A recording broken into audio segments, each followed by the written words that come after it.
अस्सलाम वालेकुम व्यूअर्स, जैसा कि आप सबको पता है हर कोई कुर्बानी की तैयारियों में मसरूफ है। तो लिहाजा आज की हमारी जो वीडियो है वो भी कुर्बानी से ही रिलेटेड है, जिसमें हम आपको सबसे पहले बताएंगे कि कुर्बानी है क्या और उसके मुतालिक चंद अहादीस का तर्जुमा भी आपको बताएंगे। सबसे पहले कुर्बानी किसे कहते हैं? मखसूस जानवर को मखसूस दिन में बानियत तकर्रुब ज़िबा करना कुर्बानी कहलाता है। कुर्बानी हजरत इब्राहीम अलैहिस्सलाम की सुन्नत है जो इस उम्मत के लिए बाकी रखी गई है और नबी करीम सल्लल्लाहु अलैहि वसल्लम को कुर्बानी करने का हुक्म भी दिया गया।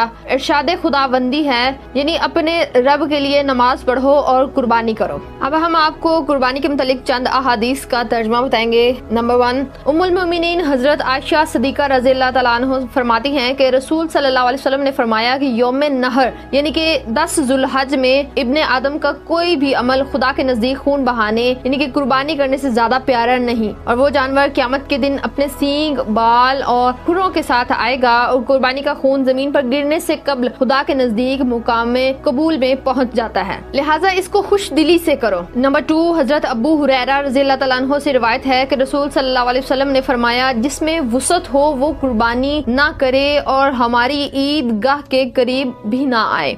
नंबर 3, सहाबा ने अर्ज की या रसूल अल्लाह सल्लल्लाहु अलैहि वसल्लम कुर्बानी क्या है? फरमाया कि तुम्हारे बाप इब्राहीम अलैहिस्सलाम की सुन्नत है। लोगों ने अर्ज किया रसूल अल्लाह सल्लल्लाहु अलैहि वसल्लम हमारे लिए इसमें क्या सवाब है? फरमाया हर बाल के मुकाबले नेकी है। नंबर 4, हजरत अली रज़ियल्लाहु तआला अन्हु से रिवायत है कि रसूल सल्लल्लाहु अलैहि वसल्लम ने फरमाया कि हम जानवरों के कान और आंखें गौर से देख लें और इसकी कुर्बानी ना करें जिसके कान का अगला हिस्सा कटा हुआ हो और अगर कान का पिछला हिस्सा कटा हुआ हो तो उस जानवर की कुर्बानी नहीं करनी चाहिए। इस हदीस से हमें मालूम हुआ कि जिस जानवर में ऐब हो उसकी हमें कुर्बानी नहीं करनी चाहिए।